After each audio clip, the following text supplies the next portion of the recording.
Ladies and gentlemen, esteemed colleagues, and distinguished participants, as we conclude this series of International Capability Building Seminar Workshop, CUM International Research Conference and Paper Presentation, it is only fitting to express our deepest gratitude and heartfelt appreciation to the individuals and organizations that have made this event a resounding success.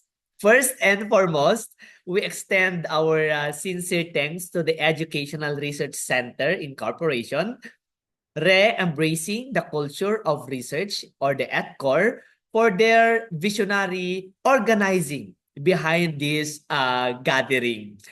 Your meticulous planning, unwavering commitment, and dedication to fostering academic excellence have provided us with this exceptional platform to learn, share, and grow as professionals.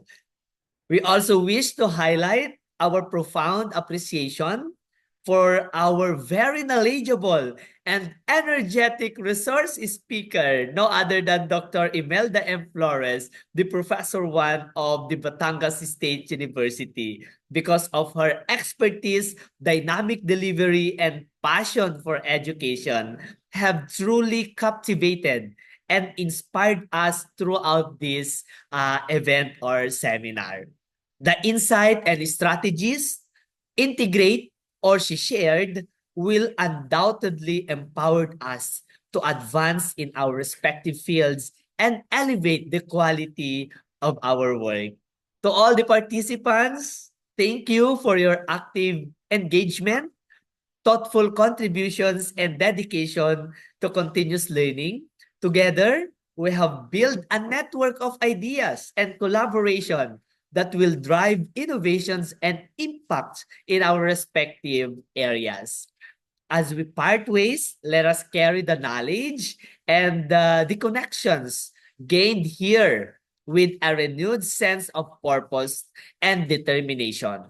May this event or seminar mark the beginning of even a greater endeavors in research, education, and beyond. Once again, our deepest thanks to the organizer and our resource speaker and everyone who contributed to the success of this event. Stay safe and may we meet again in online man yan or in face-to-face. I hope sa face-to-face tayo magkita-kita, ano? Para at least meron tayong mga collaborations and mas matagal pa yung ating pag-uusap, especially sa mga future na mga research and extensions and educations wherein makakapag-integrate tayo at magkakaroon tayo ng or maibibuild up natin yung mga future events in these organizations that continue to inspire and uplift other researchers, educators, and extension workers. Thank you and God bless everyone.